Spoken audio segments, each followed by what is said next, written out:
ब्राह्मणी और तिल के बीज पंचतंत्र की कहानी। ब्राह्मणी और तिल के बीज इन हिंदी। बहुत समय पहले की बात है, किसी गांव में एक गरीब ब्राह्मण रहता था। एक दिन उस ब्राह्मण के घर कुछ अतिथि आए। ब्राह्मण की स्थिति इतनी खराब थी कि उन अतिथियों को खिलाने के लिए घर में अनाज तक नहीं था। इस स्थिति को लेकर ही ब्राह्मण और उसकी पत्नी के बीच थोड़ी कहासुनी होने लगती है। ब्राह्मणी कहती है, तुम्हें पेट भरने योग्य अनाज कमाना भी नहीं आता है। इसी का नतीजा है कि आज घर में अतिथि आ खड़े हुए हैं और हमारे पास उन्हें खिलाने के लिए कुछ भी नहीं है। इस पर ब्राह्मण अपनी पत्नी से कहता है, कल कर्क संक्रांति है, मैं कल भिक्षा लेने के लिए दूसरे गांव जाऊंगा। वहां एक ब्राह्मण ने मुझे आमंत्रित किया है। वह सूर्य देव की तृप्ति के लिए कुछ दान देना चाहता है। तब तक जो कुछ भी घर में है उसे आदर सत्कार के साथ अतिथियों के सामने रखो। ब्राह्मण की यह बात सुनकर ब्राह्मणी कहती है, तेरी पत्नी होकर मैंने कभी सुख नहीं भोगा है। न कभी खाने को मेवा मिष्ठान मिला, न ही ढंग के वस्त्र और आभूषण।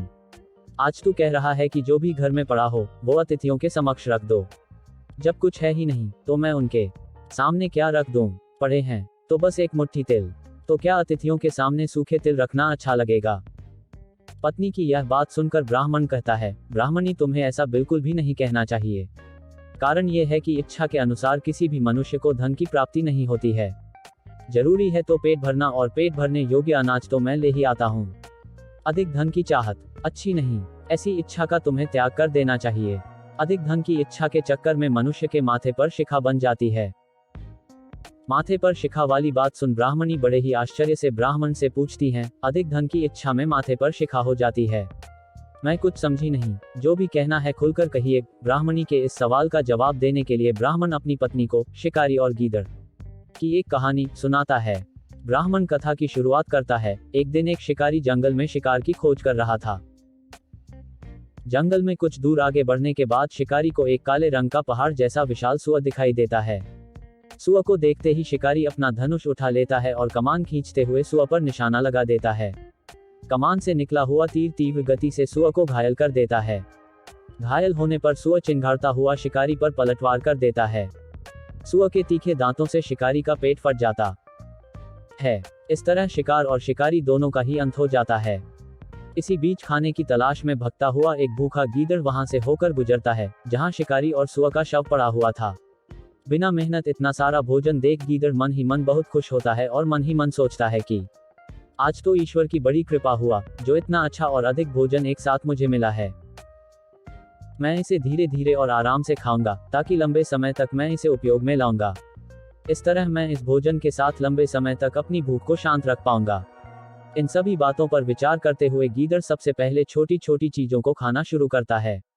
तभी उसे शिकारी के मृत शरीर के पास धनुष पड़ा दिखता है।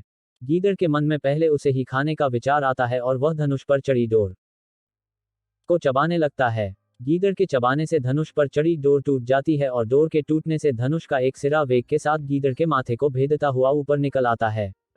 गीदड़ के माथे को भेद कर धनुष का जो सिरा गीदड़ के सिर पर निकल आता है, वह ऐसा प्रतीत होता है मानो गीदड़ के माथे पर शिखा निकल आई हो। घायल होने के कारण कुछ देर बाद गीदड़ की भी मौत हो जाती है। इतना कहते हुए ब्राह्मण कहता है, ब्राह्मणी, इसीलिए मैं कहता हूँ कि जरूरत से अधिक लोभ से माथे पर शिखा आ जाती है। ये कथा सुनने के बाद ब्राह्मणी कहती है, ठीक है, अगर ऐसी ही बात है तो घर में जो मुट्ठी भर तिल पड़े हैं उन्हीं को मैं अतिथियों को खिला देती हूँ। ब्राह्मणी की यह बात सुनकर ब्राह्मण संतुष्ट होता है और भिक्षा मांगने के लिए घर से बाहर निकल जाता है। वहीं ब्राह्मणी भी घर में पड़े तिल को धूप में सुखाने के लिए फैला देती है। तभी कहीं से एक कुत्ता आ जाता है और उन साफ तिलों पर पेशाब कर देता है, जिससे सभी तिल खराब हो जाते हैं। तिल के खराब हो जाने पर ब्राह्मणी काफी परेशान हो जाती है और सोचती है, यही तो तिल थे जिन्हें पकाकर मैं अतिथियों को खिला सकती थी। अब मैं क्या करूं? काफी देर सोचने के बाद ब्राह्मणी को एक तरीका सूझा। उसने सोचा कि अगर वह गंदे तिलों के बदले साफ तिल देने की बात कहेगी तो कोई भी आसानी से मान जाएगा। साथ ही किसी को भी इन तिलों के खराब होने की बात पता नहीं चलेगी। इस विचार के साथ वह उन तिलों को लेकर घर घर घूमने लगी। ब्राह्मणी की यह बात सुनकर एक महिला वह तिल लेने के लिए तैयार हो गई, लेकिन उस महिला का पुत्र अर्थशास्त्र पढ़ा हुआ था। उसने अपनी मां से कहा कि इन तिलों में जरूर कोई न कोई खोट होगी, वरना कौन साफ सुथरे तिलों को गंदे तिलों के बदले देने के लिए तैयार होगा। पुत्र की यह बात सुनकर महिला ने ब्राह्मणी के तिलों को लेने से मना कर दिया। कहानी से सीख, हमारे पास जो भी होता है हमें उसी में सुखी रहना चाहिए। किसी के पास ज्यादा चीज देखकर दुखी नहीं होना चाहिए। दोस्तों, ये कहानी आपको कैसी लगी हमें कमेंट करके जरूर बताएं और हमारे चैनल को सब्सक्राइब करना और लाइक करना ना भूलें।